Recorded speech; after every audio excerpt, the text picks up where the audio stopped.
ज़्यादातर बच्चे जो होते हैं वो अमीर खानदानों में पैदा नहीं होते, और जो पैदा भी होते हैं, जो मिलियनर्स होते हैं, उनको बिलियनर्स बनने में बहुत ज़्यादा टाइम लग जाता है। लेकिन कुछ ऐसे लोग हैं जिन्होंने बहुत ही ज़्यादा कम अरसे के दौरान बिलियनियर होने का ओहदा पा लिया था। अस्सलाम वालेकुम, मेरा नाम है दिशान और आज की वीडियो में हम जानेंगे यंगेस्ट सेल्फ मेड बिलियनियर्स के बारे में।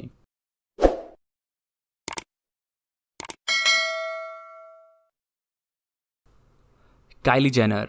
काइली जेनर जब 21 साल की हुई तो उसके साथ साथ ही वो दुनिया की सबसे यंगेस्ट बिलियनियर भी बन गई। काइली जेनर किसी मिडिल क्लास या गरीब फैमिली से नहीं आई थी, बल्कि वो एक बहुत ही मशहूर कार्डाशियन फैमिली से थी, जिसका मतलब कि वह पहले से एक मिलियनियर थी।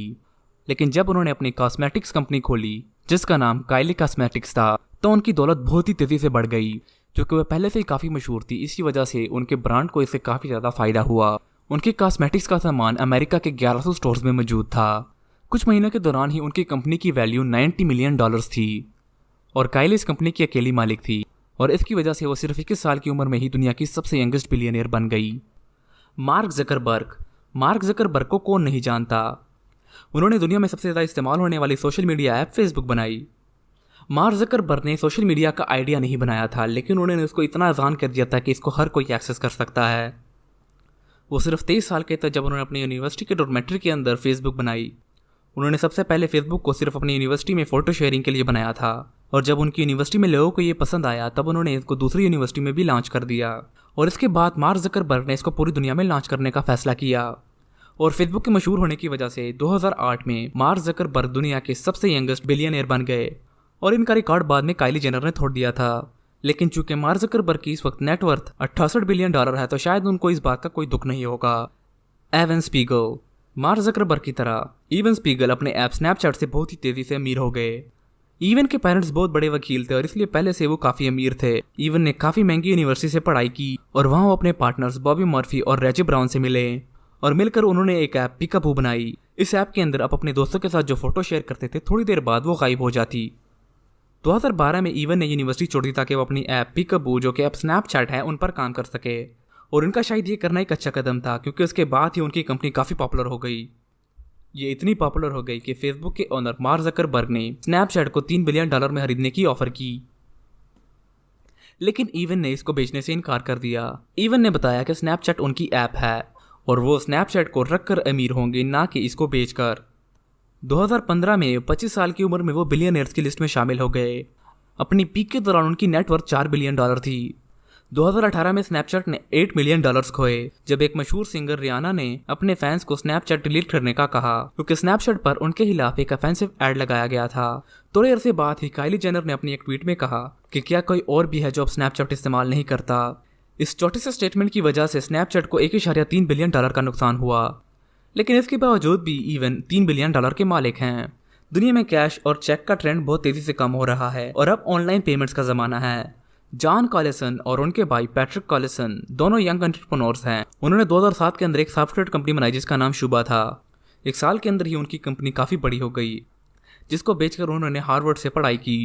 कॉलेज से पढ़ाई पूरी करने के बाद दोनों भाइयों ने एक ऑनलाइन प्लेटफॉर्म खोला जिसका नाम स्ट्राइप था। उनकी कंपनी ने काफ़ी तेज़ी से तरक्की की और जॉन सिर्फ 26 साल के थे जब वो $2 बिलियन के मालिक हो गए। फेसबुक एक इतनी बड़ी कंपनी है कि जो लोग अब इसमें काम भी नहीं करते वो लोग भी इससे पैसे कमा रहे हैं। इसकी सबसे बड़ी एग्जांपल डस्टिन मॉस्कोविट्स हैं। डस्टिन मार्क ज़करबर्ग के रूममेट थे जब उन्होंने फेसबुक को बनाया, और दोनों ने मिलकर फेसबुक बनाई। 2008 में डस्टिन ने फेसबुक को छोड़ दिया और अपने लिए अलग से काम करने लग गए। उन्होंने फेसबुक में काम करना तो छोड़ दिया, लेकिन फिर भी अपना 6% स्टॉक कंपनी में छोड़ गए। जैसे जैसे फेसबुक की पॉपुलैरिटी बढ़ती गई, उसके साथ साथ ही डस्टिन के स्टॉक्स की वैल्यू भी बढ़ती गई, और 26 साल की उम्र में वो एक बिलियनियर बन गए थे। इस वक्त डस्टिन की नेटवर्थ $11 बिलियन है, क्योंकि फेसबुक की पॉपुलैरिटी पहले से भी काफ़ी ज़्यादा बढ़ चुकी है। बिली मर्फी। स्नैपचैट में सबसे बड़ा हाथ इवन स्पीगल्स का था, लेकिन इनमें उनके साथ उनके पार्टनर बिली मर्फी भी थे, यानी एवन की सक्सेस बिली की सक्सेस भी है। स्नैपचैट में शेयर रखने की वजह से बिली मर्फी 27 साल की उम्र में बिलियनियर बने। इवन की तरह बिली ने भी अपनी तालीम स्टैनफोर्ड से हासिल की और दोनों एक ही क्लास में थे। बिली मर्फी ने अपनी इंजीनियरिंग की जॉब से स्नैपचैट के एम्पल सर्विस के बिल अदा किए, और इनकी ये कुर्बानी दोनों के बहुत काम आई। बाद में स्नैपचैट की पॉपुलैरिटी और वैल्यू दोनों में इजाफा हुआ। आज की वीडियो की लास्ट पिक पर जाने से पहले अगर आपको ये वीडियो पसंद आ रहा है तो इस वीडियो को लाइक कर दें, और मजीद ऐसी वीडियो के लिए हमारे चैनल को सब्सक्राइब करना मत भूलिएगा और बेल के आइकन को भी दबा दें। इंडिया के रितेश अग्रवाल दुनिया के यंगेस्ट बिलियनियर्स में से एक है। रितेश कॉलेज से ड्रॉप आउट हैं। उन्होंने अपनी ज़िंदगी में आगे बढ़ने के लिए काफ़ी चीज़ें ट्राई की, लेकिन वो किसी चीज़ में भी कामयाब नहीं हुए। तब उन्होंने एक होटल को देखा जिसके अंदर कोई भी गाहक नहीं आता था। रितेश ने होटल के ओनर से बात की कि ये होटल मुझे टेकअप पर दे दे, इस पर मैं आपको कस्टमर ला के दूंगा। रितेश ने इस होटल के अंदर काफ़ी ज़्यादा चीज़ें तब्दील कर दी। उन्होंने सब कमरों को साफ़ किया, बेडशीटों को चेंज किया, हर रूम के अंदर टीवी का बंदोबस्त किया और एसी लगवाया। और इन्होंने इन होटल्स की ऑनलाइन एडवर्टाइजमेंट स्टार्ट कर दी। और थोड़े ही अरसे के दौरान इस होटल के अंदर बहुत ही ज़्यादा कस्टमर्स आने लग गए। रितेश सिर्फ इधर ही नहीं रुके, उन्होंने शहर के दूसरे होटलों को भी देखा जिसके अंदर कोई गाहक नहीं आता था, और उन होटल्स को भी रीनोवेट किया और उनकी ऑनलाइन एडवर्टाइजमेंट की। और इस तरह से उन्होंने अपनी एक होटल चेन ओयो बनाई, जो कि इस वक्त इंडिया के अंदर सबसे बड़ी होटल चेन है। 24 साल की उम्र में रितेश की नेटवर्थ 1.1 बिलियन डॉलर थी। और बस ये था आज का हमारा वीडियो। उम्मीद है आपको पसंद आया होगा। अगर आपको ये वीडियो पसंद आया है तो इस वीडियो को लाइक कर दें और मज़ीद ऐसी वीडियो के लिए हमारे चैनल को सब्सक्राइब करना मत भूलिएगा और बेल के आइकन को भी दबा दें। अल्लाह हाफिज़।